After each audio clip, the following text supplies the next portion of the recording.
Bonjour à tous, je suis très heureux de retrouver Thomas Guénolé. Thomas Guénolé, politologue. On se souvient que vous aviez écrit Mondialisation malheureuse, vous êtes l'auteur de ce concept dans un livre qui portait le même titre d'ailleurs. Et on est très heureux de vous retrouver. On a déjà eu l'occasion d'une discussion avec Michel Onfray ici même.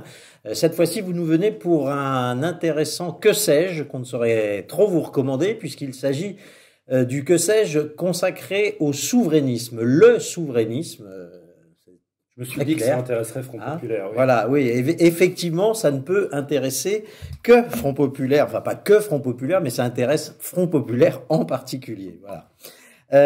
On va évidemment beaucoup parler du contenu de ce que sais-je. On va en profiter pour parler un peu de l'actualité du souverainisme avec vous. Donc je précise que c'est publié donc aux éditions au PUF. Que vous pouvez trouver chez tous les libraires, évidemment, ce livre. Ce souverainisme, donc, on va vous en demander tout simplement, on va commencer par vous en demander une définition. Comment vous définiriez au plus simplement la notion de souverainisme? Alors, le souverainisme, c'est une doctrine politique qui consiste à plaider pour une nation à laquelle on est attaché, d'avoir l'indépendance, si elle n'est pas indépendante, ou l'autonomie, si elle n'est pas indépendante, toujours pas, ou davantage d'autonomie si elle est déjà avec un statut autonome, par exemple, à l'intérieur d'un État fédéral. Alors, le souverainisme, en une phrase, c'est ça. D'accord. Et c'est une notion qui est née au Québec. Alors, le concept de souverainisme, et donc le mot lui-même, qui n'a pas d'équivalent dans la plupart des autres langues, soit dit en passant. C'est un concept vraiment spécifique au débat d'idées francophone, même s'il y a quelques langues, par exemple en italien, l'équivalent existe, mais c'est sous l'influence de la France en réalité. Et donc, c'est né effectivement dans les années 60, parce qu'au Québec, à un moment donné, les partisans de l'indépendance ou de l'autonomie du Québec à l'intérieur de l'État fédéral canadien se sont rassemblés derrière un leader charismatique qui s'appelait René Lévesque. Et René Lévesque, s'il y a des Québécois qui nous regardent, ils seront très contents qu'on en parle, parce qu'on n'en parle pas souvent en France, en réalité, de la situation politique québécoise. En tout cas, on n'en parle pas assez. Et là, René Lévesque, il a fait quelque chose qui était intéressant, c'est qu'il a développé un concept pour pouvoir à la fois rassembler les partisans de l'indépendance et les partisans seulement de l'autonomie. Et il a développé un concept qui rassemblerait, qui engloberait tout ça à la fois. Et il a donc développé souverainisme. C'est comme ça que ça s'est passé. Et très rapidement, les acteurs politiques québécois, la presse québécoise, je raconte ça dans l'intro, s'est emparé du terme et donc a commencé à dire les souverainistes ceci, les souverainistes cela. Et c'est depuis que ça a désigné ça pendant plusieurs décennies. Souverainisme, souverainiste, quand vous voyiez ça dans la presse québécoise ou parfois dans la presse française ou autre, ça n'était que pour parler des indépendantistes / autonomistes québécois. Alors, est-ce que c'est le seul cas? D'accord. Alors, est-ce que ça veut dire qu'on est des enfants ou des petits-enfants de Monsieur Lévesque?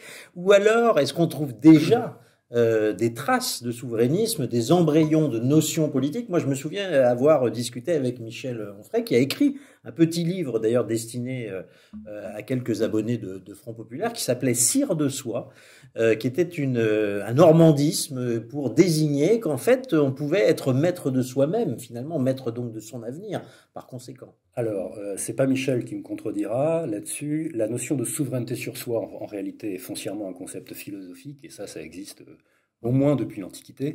Je pense en particulier à une doctrine philosophique que Michel et moi avons en commun de pratiquer, qui est le stoïcisme, qui est en fait une école de la souveraineté sur soi, sur ses émotions, sur les souffrances de la vie, sur les épreuves, sur les joies comme les peines. Mais ça, j'allais dire, c'est une digression. Néanmoins, quand vous regardez le développement historique du souverainisme, en réalité, on est dans une situation qui, moi, me fait penser à celle du capitalisme. Je m'explique sur un point précis. C'est que le concept de capitalisme a été théorisé et imaginé par qui? Par Karl Marx.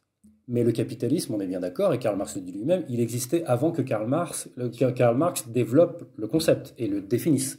Eh bien, le souverainisme, c'est pareil. Le souverainisme, on a donné la définition tout à l'heure, le fait de plaider pour l'indépendance ou l'autonomie ou plus d'autonomie de sa nation qui est soumise à un pouvoir politique au-dessus d'elle, n'a pas attendu le Québec des années 1960 pour exister. Et donc, en réalité, on peut remonter beaucoup plus loin dans l'histoire, et je m'attache à développer des exemples dans le livre. Il y a d'autres endroits que le Québec où il y a des souverainistes, Par exemple, en Chine, vous avez des militants ouïghours qui se battent pour l'indépendance de l'Ouïghouristan. Eh bien, ce sont bien des souverainistes ouïghours. C'est également ailleurs, alors donc c'est ailleurs géographiquement, c'est aussi ailleurs chronologiquement, c'est-à-dire qu'il y en a après, bien après. Aujourd'hui, par exemple, vous avez récemment le Soudan du Sud qui est devenu indépendant par rapport à l'ensemble du Soudan. Et donc ça, c'est un exemple récent en Afrique de souverainisme soudanais du Sud, si vous voulez.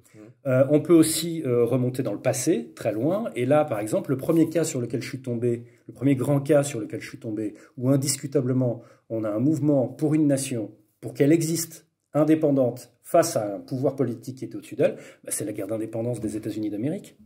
C'est même l'un des premiers grands exemples dans l'histoire. Parce que il peut pas, quand les nations n'existent pas encore, vous pouvez pas avoir de souverainisme. Le souverainisme, c'est pour une nation. Raison pour laquelle, quand on entend parler de souverainisme européen, Emmanuel Macron a parlé de souverainisme européen.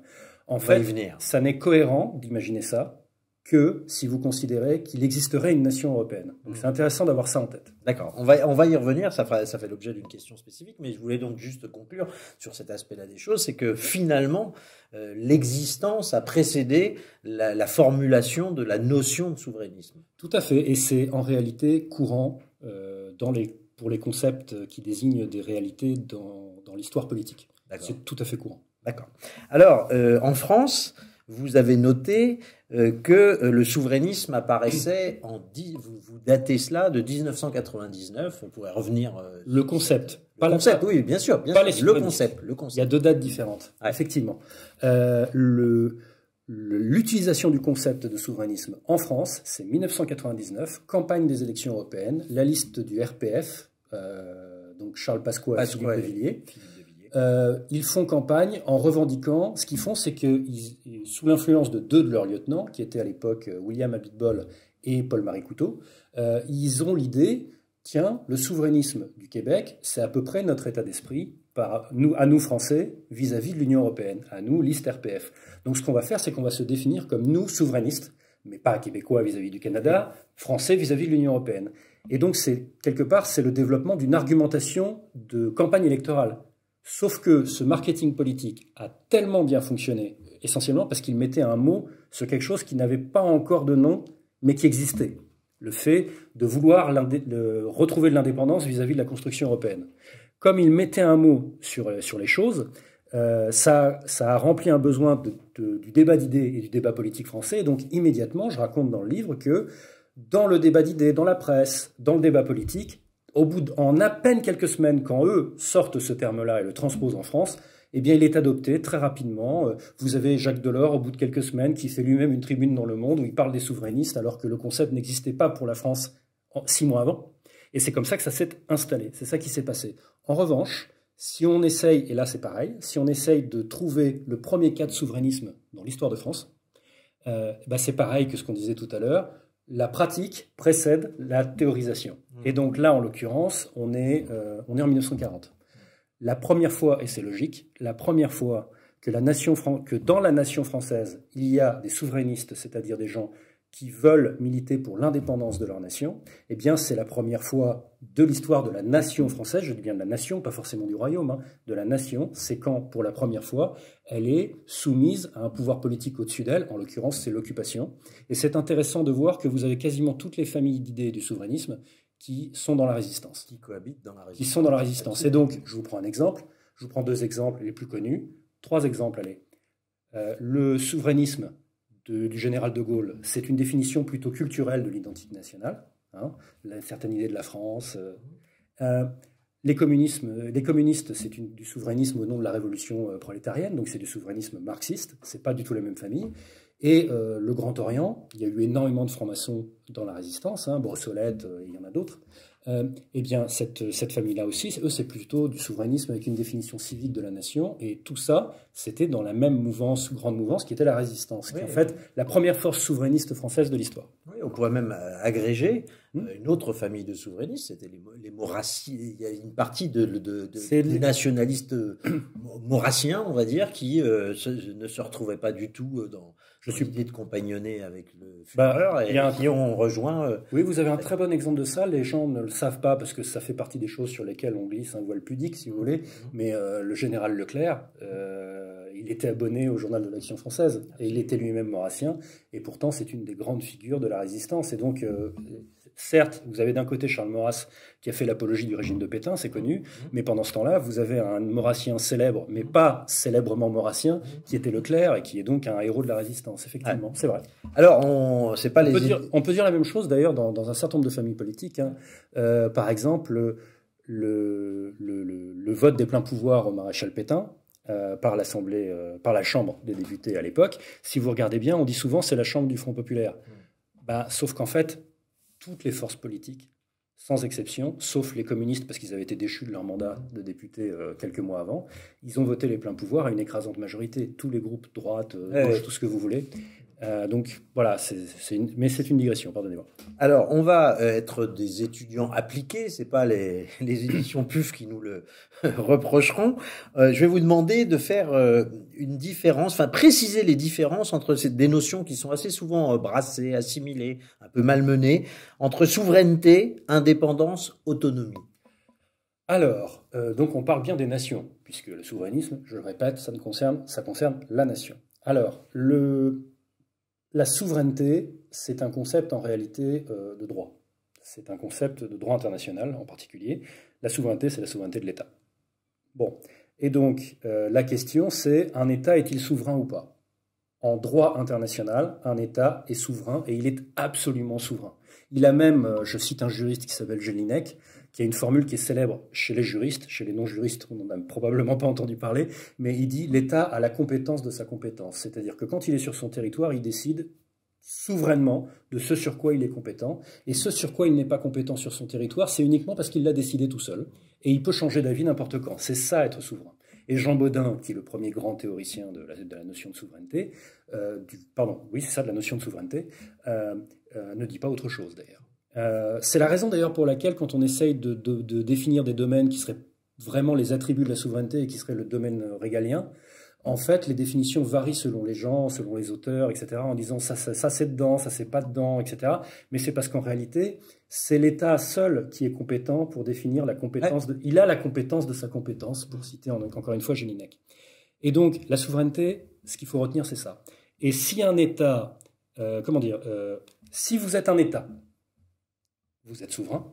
Si vous n'êtes pas souverain, vous n'êtes pas un État, en tout cas au sens un État indépendant dans le concert international. Ça, c'est la souveraineté.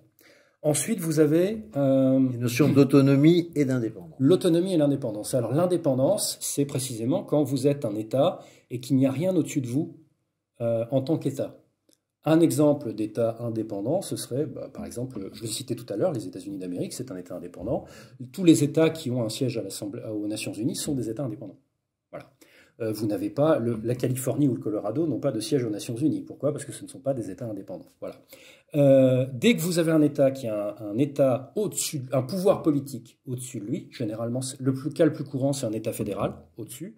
Dans ce cas-là, l'État qui est en dessous n'est pas un État indépendant. Alors, j'en profite pour préciser par exemple, le Québec vis-à-vis du Canada. Tout à fait, tout à fait. Et j'en profite donc pour vous poser une question d'actualité. On entend très souvent en ce moment parler de souveraineté française, mais aussi dans la dialectique macronienne ou macroniste de souveraineté européenne. Alors, est-ce que on peut être à la fois souverain français et souverain européen? Alors, je suis content que vous posiez cette question, parce que ça permet, effectivement, c'est un bon exemple pour pouvoir utiliser les concepts dont on parle, et ça participe à la clarification des choses. D'abord, quand on parle de souverainisme européen, on y reviendra quand on parlera des différentes familles de souverainisme. Il n'y a qu'un cas où ça a du sens, c'est le souverainisme économique, en considérant qu'il faudrait construire une souveraineté européenne face à la mondialisation. Et donc, ce serait la construction d'une Europe protectionniste, face à un pouvoir économique au-dessus qui est la mondialisation. Dans ce cas-là, le souverainisme européen, ça a du sens. En revanche, dans un cas qui ne serait pas économique, mais qui serait plus largement politique, l'idée de souverainisme européen, c'est un contresens, parce que ça supposerait qu'il y ait un pouvoir politique au-dessus de l'Europe, il n'y en a pas. Et donc, on ne peut pas être souverainiste s'il n'y a pas un État au-dessus, ça ne marche pas. Politiquement, vous me suivez? Parce que l'Europe va chercher son indépendance ou son autonomie vis-à-vis de Alors, quoi? Vis-à-vis de... On pourrait quand même vous objecter que l'Europe vit sous une forme de domination culturelle américaine. Non, ça c'est un rapport de force, ça n'est pas la même chose. Ça c'est un rapport de force géopolitique. Je suis largement d'accord avec l'idée que, par exemple, l'Europe est sous domination géopolitique des États-Unis d'Amérique. C'est un simple constat, hein, je ne suis pas dans le jugement. Mais on n'est pas dans une situation où elle ferait partie d'une grande fédération et où il y aurait un État politiquement au-dessus d'elle. Ce n'est pas le cas. Donc, souverainisme européen, dans ce sens-là, ça n'a pas de sens. En revanche, quand on parle et Emmanuel Macron, c'est son cas, dit il faudrait qu'il y ait une souveraineté française et en même temps une souveraineté européenne, on retrouve le en même temps. À mon avis, c'est une façon inutilement compliquée de dire qu'il est pour un État fédéral européen. Parce que je suis désolé, s'il y a des domaines de compétences à tel étage pour les nations, et puis il y a un domaine de compétences à tel étage pour l'Europe, ça porte un nom très simple, ça s'appelle un État fédéral européen. Donc il est juste en train de nous dire, avec un vocabulaire à mon avis inutilement compliqué, et qui donc ne rend pas les choses claires. Emberlificoté, dirait-on, oui, de façon plus triviale. Ouais. C'est ça, c'est-à-dire que moi je n'en fais pas le reproche, il est souverain sur son expression, il n'y a pas de problème. Simplement, il serait plus simple et plus compréhensible pour les gens s'il disait, moi je veux un État fédéral européen, ce qui veut dire exactement la même chose, qu'il faut une souveraineté française et une souveraineté européenne en même temps. Mais vous êtes d'accord pour dire que si on est pour un État fédéral européen, on ne peut pas être souverainiste français, pas être pour la souveraineté française. Quoi, non, c'est contradictoire. Totalement contradictoire. Alors, vous m'avez posé une question sur l'autonomie. Je ne voudrais pas zapper cette question-là. L'autonomie, alors, c'est quand vous êtes quand vous êtes un État qui a un État au-dessus de lui, généralement, donc c'est un État fédéral, mais ça peut aussi être un État unitaire. Et votre territoire à vous obtient un statut particulier qui vous donne plus de liberté locale, politique, que le reste du territoire de l'État plus large dont vous faites partie. Je vous donne un exemple pour être plus concret. La Corse a un statut d'autonomie, en pratique. Enfin non, même pas en pratique, c'est légal, c'est institutionnel. La Nouvelle-Calédonie, la Polynésie française, elle a son propre gouvernement, les gens ne sont pas au courant. Enfin, j'ai été stupéfait en parlant d'actualité du souverainisme. Il y a des souverainismes kanaks, c'est le souverainisme néo-calédonien, et j'ai été stupéfait que le débat, le traitement médiatique de l'actualité et le débat politique, ce soit en métropole, contrefoutu absolument, à peu près, à part une ou deux dépêches, du fait qu'il y avait un référendum pour savoir s'il y avait une partie du pays qui allait s'en aller ou pas. Et sous l'effet de quoi? Du militantisme souverainiste kanak, puisqu'il y a aussi du souverainisme en France vis-à-vis de la France. Eh oui, bien sûr, absolument. Alors, pour continuer à bien préciser, être des élèves studieux de ce que sais-je consacré au souverainisme, est-ce qu'on pourrait dire que Trump est un souverainiste dans une actualité récente? Alors, ça dépend de quel côté on se place. Non, ça dépend de quelle famille de souverainisme on parle. En fait, on reviendra sans doute plus tard dans la discussion. Mais peut-être qu'il faut préciser les différentes familles de souverainisme. Faisons-le maintenant, comme ça va être plus éclairant. Oui, vous avez raison. Ouais. Sinon, on met la charrue avant les bœufs. Effectivement, vous avez raison. Dans ce cas-là, il y a, et c'est l'un des principaux apports de ce que sais-je, c'est de donner une théorie générale du souverainisme, et qui donne donc les 4 familles du souverainisme, ce qui permet d'expliquer et de comprendre pourquoi il y a des gens si différents dans leurs valeurs, dans leurs idées, dans leurs convictions, dans leurs votes, qui pourtant, par ailleurs, se retrouvent dans un label qui serait le souverainisme. C'est parce qu'ils ont en commun le souverainisme en tant que doctrine politique, je rappelle sa définition, c'est pour une nation qui a un pouvoir politique au-dessus d'elle, être pour l'indépendance, l'autonomie, ou davantage d'autonomie si elle l'a déjà. Par exemple, en Catalogne, elle a déjà l'autonomie, les souverainistes catalans veulent encore plus d'autonomie, voire l'indépendance, ils ont même essayé récemment. Donc, une fois que vous avez précisé ça, il y a 4 familles. Donc la première, c'est le souverainisme culturel, ou ethno-culturel si on est rigoureux. Ça, c'est celui qui vous dit je suis souverainiste, au sens que je viens de rappeler, et il va vous dire je suis souverainiste parce que je considère qu'il y a un droit à l'indépendance ou à l'autonomie de ma nation en tant que nation qui existe dans une définition culturelle ou ethnique, ou les deux. Est-ce qu'on pourrait dire que Zemmour, par exemple, c'est un parfait exemple.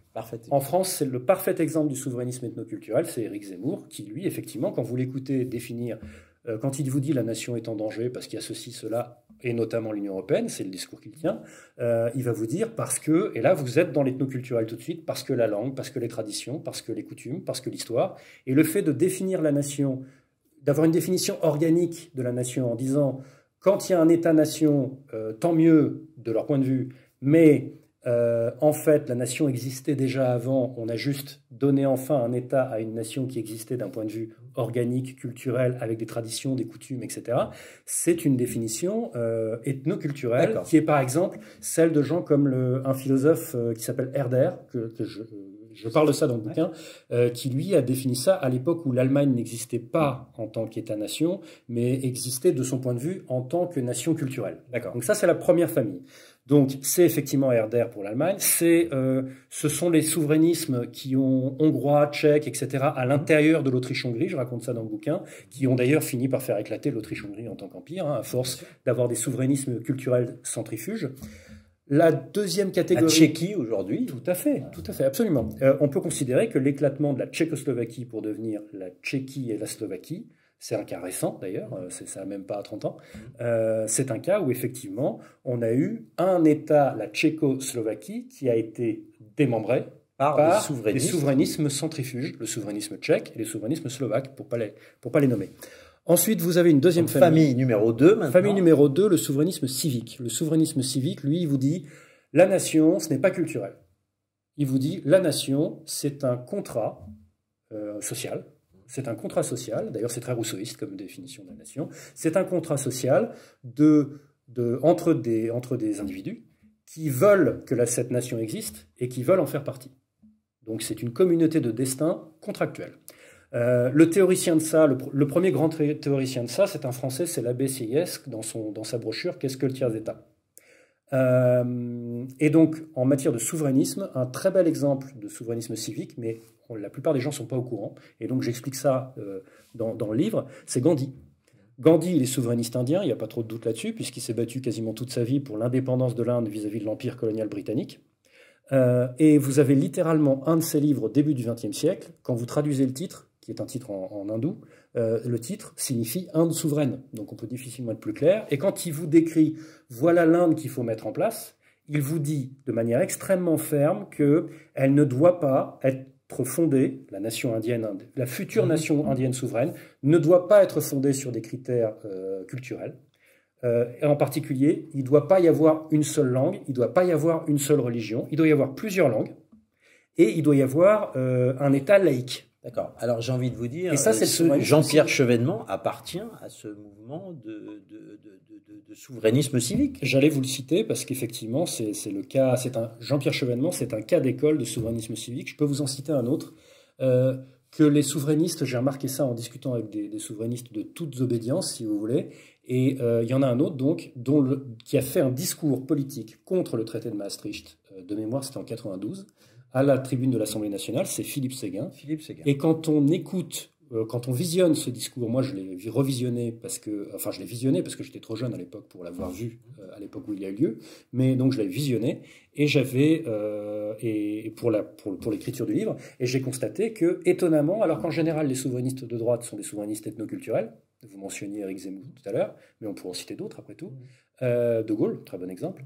Eh bien, on pourrait constater que Philippe Séguin, qui à l'époque militait dans un parti de droite, en fait avait un discours de souverainisme civique qui est plutôt historiquement un souverainisme classé à gauche. Et donc, il avait un discours auquel Jean-Pierre Chevènement, pour sa part, pouvait ne pas retirer une seule virgule. D'ailleurs, Jean-Pierre Chevènement le dit dans un de ses bouquins récents que j'ai aussi lu pour le que sais-je, qui a un titre magnifique d'ailleurs, qui veut risquer sa vie la sauvera. C'est super, c'est la Bible en même temps. Absolument. Troisième, troisième famille donc de souverainisme. Quel est-il, ce troisième? Alors c'est le moins connu des quatre. C'est le souverainisme marxiste révolutionnaire. D'accord. Alors qu'est-ce que c'est que ça? Le souverainisme marxiste révolutionnaire, c'est... On va avoir de la peine à trouver un exemple en France, mais poursuivons. Vous savez, il y a un tout petit parti politique qui, à ma connaissance, ne se présente même pas aux élections, mais qui existe en tant que parti agitateur d'idées, si vous voulez. C'est le PRCF, le parti Pôle de Renaissance communiste français ou quelque chose comme ça. C'est tout petit, hein, mais Ils nous ont pas encore écrit à Front Populaire. Mais eux, ils sont carrément pour un Frexit dans une perspective marxiste et révolutionnaire. D'accord. Voilà, on pourrait citer cela. Il y a quelqu'un qui, il y a quelques années encore, était à la France Insoumise, mais qui maintenant a créé son propre mouvement qui s'appelle République Souveraine, et il s'appelle George Kuzmanovic. Il est en train de ramasser des on en parle souvent ici, hein. On le connaît bien. Voilà, voilà, donc, je ne suis pas certain qu'ils se reconnaissent dans cette définition de vous dites marxiste je ne sais pas, révolutionnaire. Pour moi, soit il faudra lui poser la question, mais pour moi, sa façon de plaider, elle est soit souverainiste civique, soit souverainiste marxiste, mais c'est l'un des deux. Ouais. Ce que je veux dire, parce qu'il a, comment dire... il y a une forte préoccupation sociale chez lui. Oui. Pour autant, je ne sais pas s'il se sentirait bien... Mais on lui posera la question, puisqu'on le voit assez souvent. Voilà. Donc, mais en tout cas... Donc ça, c'est la troisième famille. Et donc, dans les exemples récents, moi, j'aurais du mal à vous en donner, même si on retient l'essence de la chose, c'est-à-dire le souverainiste marxiste révolutionnaire, c'est quelqu'un qui ne s'intéresse pas vraiment à la souveraineté de la nation comme but en soi. J'allais vous dire, c'est quand même, il y a quand même dans le marxisme une dimension internationaliste. Ce n'est pour lui qu'un instrument pour arriver à faire la révolution quelque part. Et donc, si demain il y avait une opportunité de faire une révolution marxiste à l'échelle de toute l'Europe tout de suite, un militant marxiste cohérent vous dirait ah ben non, moi je suis pas pour la souveraineté nationale, puisque là on va réussir à faire la révolution d'un coup dans toute l'Europe. Bon, en revanche, si on est dans une situation où ça n'est pas jouable à une échelle, à un étage supérieur, un militant marxiste, encore une fois cohérent, va vous dire bah, si j'arrive à obtenir l'indépendance de telle nation alors que des marxistes sont au pouvoir, on va faire la révolution marxiste chez eux, enfin dans cet endroit-là. Et donc ça donne la plupart des mouvements de décolonisation qui étaient tenus par des marxistes révolutionnaires. Et l'étude de cas que je donne dans le bouquin, c'est Ho Chi Minh avec l'indépendance du Vietnam. C'était aussi en Afrique. L'Afrique qui se décolonise souvent passe par ce biais de souverainisme marxiste, quoi. Oui, tout à fait. Alors, il y en a eu d'autres. Hein. Il y en a eu d'autres. Par exemple, Lumumba n'était pas marxiste.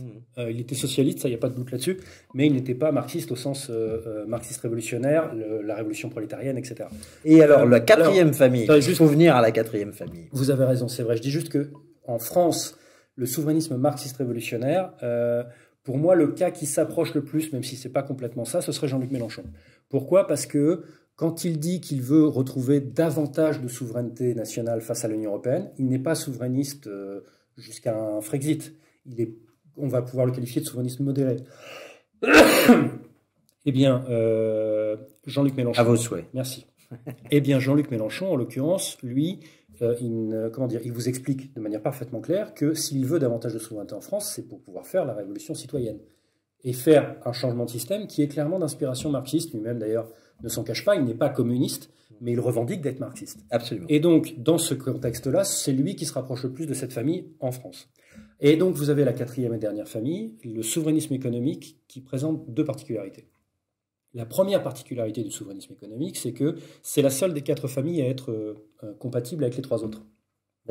Vous avez bien vu les trois précédentes, on n'est pas dans la même vision de la nation, et donc ça n'est en réalité pas compatible dans la façon dont on définit ce que c'est que le peuple et ce que c'est que la nation. Ils ne sont pas d'accord sur cet élément fondamental. Le souverainisme économique, pour le dire un peu brutalement, s'en fout. Pardon de le dire comme ça. Non, mais le souverainiste économique, c'est quelqu'un qui est protectionniste quelque part. Alors, pas que. C'est-à-dire que tous les souverainistes économiques sont protectionnistes, tous les protectionnistes ne sont pas souverainistes économiques. C'est dans ce sens-là qu'il faut le dire. Et donc, en l'occurrence, le souverainisme économique, ça va être de considérer qu'il existe un pouvoir économique au-dessus des nations, et ça va être la mondialisation. Et alors, on peut aussi dire le capitalisme mondialisé, c'est en réalité la même chose. Et donc, ils vont dire il faut développer, il faut rétablir la souveraineté économique de la nation face à ce pouvoir économique de la mondialisation. Alors, pour reprendre ma question de tout à l'heure, Trump pourrait s'inscrire dans cette dernière famille de souverainistes économiques. Voilà, on pourrait qualifier Donald Trump de souverainiste économique. Attendez. Pour moi, l'exemple parfait de souverainisme économique dans l'histoire politique récente, ce serait le président Lula au Brésil.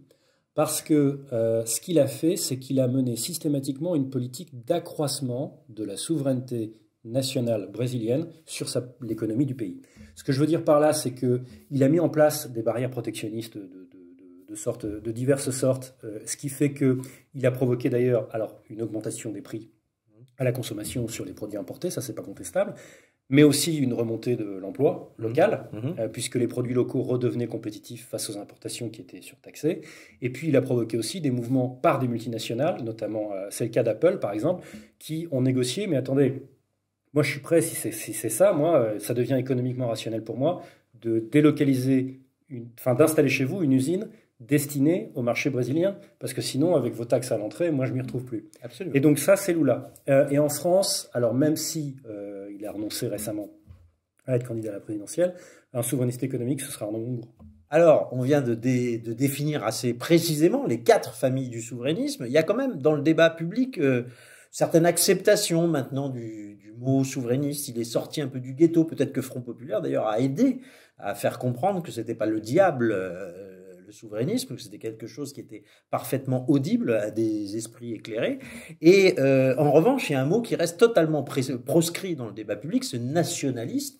Et quand on veut jeter l'opprobre sur des souverainistes, on dit d'eux que ce sont des nationalistes. Alors, est-ce que vous pouvez expliquer une fois pour toutes que nationaliste et souverainiste, ce n'est pas la même chose et que c'est une manière souvent de diaboliser que de traiter les souverainistes de nationalistes?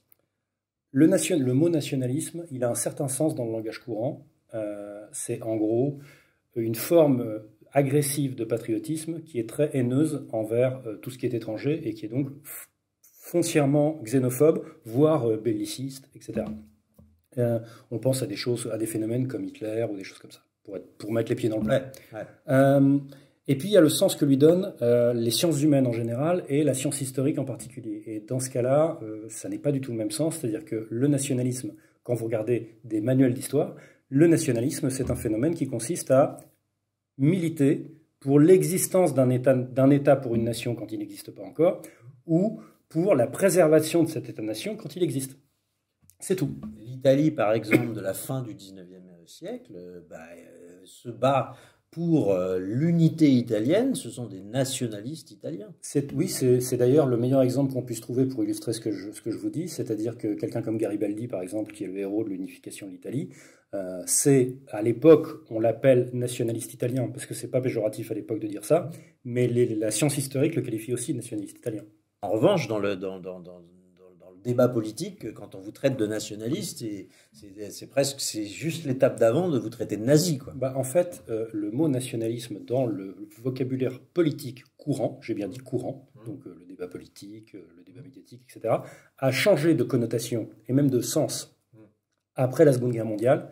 Il servait et même en partie pendant la Seconde Guerre mondiale dans les démocraties d'Europe occidentale, ça servait à désigner des choses comme le fascisme, le nazisme, etc. Et donc, il y a une mutation du sens dans le langage courant. Mais pendant ce temps-là, le mot nationalisme a gardé son sens d'origine, j'allais dire, celui du 19e siècle, pour les historiens et puis pour les fans absolus d'histoire qui sont très nombreux en France d'ailleurs. Alors, le nationalisme, c'est la guerre. C'est pas tout à fait vrai non plus. C'était plus exactement l'impérialisme. Ces empires qui vont se faire la guerre à la Première Guerre mondiale, ce sont ces empires qui sont belliqueux. Et ce ne sont pas du tout les nationalistes qui sont belliqueux, d'ailleurs, à cette époque-là. En fait, il n'y a pas de lien entre le nationalisme et le fait de vouloir la guerre ou le fait de vouloir la paix. Il n'y a de lien automatique ni dans un sens ni dans l'autre. Donc, quand vous ne le constatez pas, je peux vous donner des contre-exemples dans les deux cas, vous en citiez en vous-même. Par exemple, la Première Guerre mondiale, c'est très largement un mélange, en fait, très difficile à lire, à examiner quand on n'a pas l'habitude. C'est un mélange entre des confrontations géopolitiques d'empires qui ne sont pas des empires nationaux pour la plupart d'entre eux. L'Autriche-Hongrie, c'est pas un empire national, par exemple. L'Empire ottoman non plus. Et donc, il y a une composante turque prédominante, mais ce n'est pas un empire absolument national. Plus subtil. Mais pendant ce temps-là, il n'est pas contestable que des nationalismes, pas le nationalisme, mais des nationalismes, en particulier, je le raconte dans le bouquin, le nationalisme serbe, ont joué un rôle absolument décisif dans le déclenchement de la Première Guerre mondiale. Donc, moi, ce que je demande au public de retenir, c'est qu'en réalité, le souverainisme au sens strict, ça n'est rien de plus et rien de moins que de vouloir l'indépendance ou l'autonomie, ou plus d'autonomie si elle l'a déjà, pour la nation dont on estime faire partie. C'est absolument. Tout. Après, il existe des gens qui sont par ailleurs, xénophobes, franchement xénophobes et nationalistes au sens le plus bourrin du terme, et qui sont souverainistes. Il y en a absolument. Mais c'est une confusion complète des concepts et des notions et des identités politiques des gens et des opinions, de vouloir dire que, donc par conséquent, tout ce qui est souverainiste procède de ce type d'idées. C'est ce qu'on appelle l'amalgame, finalement. Oui, c'est tout à fait ça, c'est un amalgame, en effet. Alors, je voudrais qu'en conclusion, après avoir présenté ce qui fait l'unicité de ce petit ouvrage très facile à lire et très érudit, je voudrais qu'on termine sur le souverainisme enjeu de campagne en 2022 ou pas. Pour vous, est-ce que le débat autour des présidentielles, qui est maintenant engagé depuis plusieurs semaines, pour ne pas dire plusieurs mois, eh bien, va tourner autour des notions de souverainisme ou pas du tout? Est-ce qu'on va passer à côté? Qu'est-ce qui vous semble être quels sont ceux qui vous paraissent être les plus en pointe sur le combat souverainiste? Alors, je distingue deux choses. Il y a la colonne vertébrale, ou la ligne politique, si vous préférez, des différents grands candidats. Qu'est-ce que c'est sur le sujet du souverainisme? Est-ce qu'ils le sont, est-ce qu'ils ne le sont pas? Et s'ils le sont, de quelle famille? Moi, c'est comme ça que je raisonnerai. Ça, c'est un premier sujet, et je vais vous répondre sous cet angle-là. Et puis, il y a un deuxième sujet qui est, est-ce que c'est un thème qui va être traité et débattu dans la campagne? Alors, pour la première question, on a au moins un candidat souverainiste ethnoculturel, on le mentionnait tout à l'heure, c'est Éric Zemmour. Souverainisme civique, moi, je considère qu'on n'a pas de candidat qui procède du souverainisme civique à l'heure actuelle. Je peux me tromper, mais dans les grands candidats, je veux dire. Oui, peut-être Georges Kuzmanovic dans un plus dans des candidats qui soit ne sont pas encore testés par les sondages, soit sont testés et sont vraiment extrêmement bas. Peut-être qu'il y en a, mais là je vous raisonne à l'échelle des candidats ayant des intentions de vote à deux chiffres, on va le dire comme ça. Ensuite, vous avez... alors, est-ce que vous avez un candidat qui procède du souverainisme marxiste? Je le disais tout à l'heure, à mon avis, sous une forme de souverainisme marxiste modéré à l'échelle des marxistes. Ce serait Jean-Luc Mélenchon. Et puis, pour le souverainisme économique, en fait, tous ceux que je viens de citer précédemment, ils ont aussi en commun, malgré leurs différences, d'être tous souverainistes économiques à des degrés divers. Si vous regardez ce qu'ils proposent, y compris Marine Le Pen, d'ailleurs. Y compris Marine Le Pen, d'ailleurs, qui, elle, procède clairement elle procède du souverainisme ethnoculturel, mais il reste dans son programme des traces de la très forte influence de Florian Philippot, qui, lui, est plus un souverainiste économique pur et dur, à l'époque où c'est lui qui rédigeait le programme quasiment tout seul. Et donc, il reste des traces de ça dans le programme de Marine Le Pen, même si le fait d'avoir poussé Florian Philippot dehors procédait clairement d'un retour aux fondamentaux d'un souverainisme ethnoculturel. Et donc, ça fermait cette période de Philippot, de souverainisme économique du Front National, qui aura duré finalement 5-6 ans à la louche.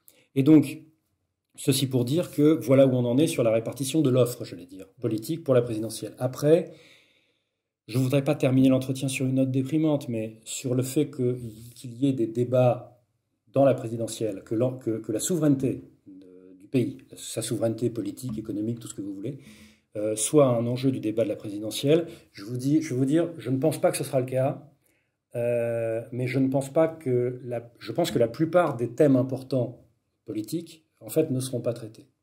Ce que je veux dire, c'est que ce que je constate à l'heure actuelle, et ça me déprime, et je pense beaucoup en ce moment à une interpellation, à un coup de gueule célèbre sur un autre plateau il y a quelques années de l'acteur Boringer qui disait je crois plus aux politiques, c'est un prestataire de service.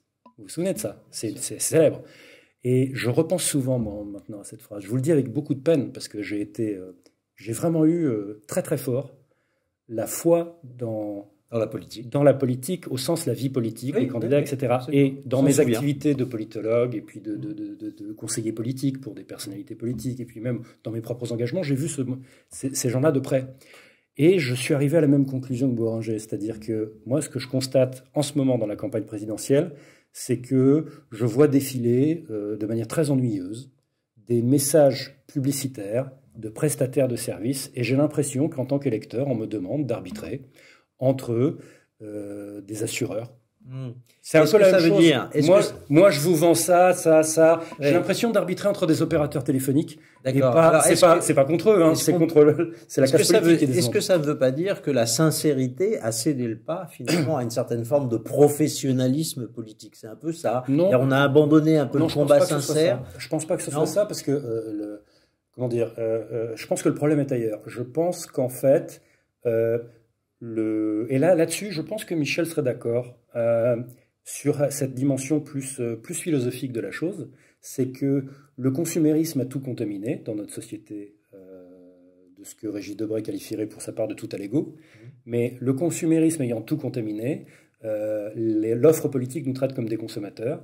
Et donc, ce sont des messages publicitaires qui nous expliquent que si vous signez tel contrat avec un abonnement d'un an, vous aurez, de 5 ans en l'occurrence, vous aurez droit à telle prestation, à telle prestation, à telle prestation, etc. C'est ça en fait maintenant. Oui, j'observerai quand même une grande réserve, c'est que quand vous avez un contrat de confiance avec une marque célèbre, quelle qu'elle soit, vous avez quand même une garantie.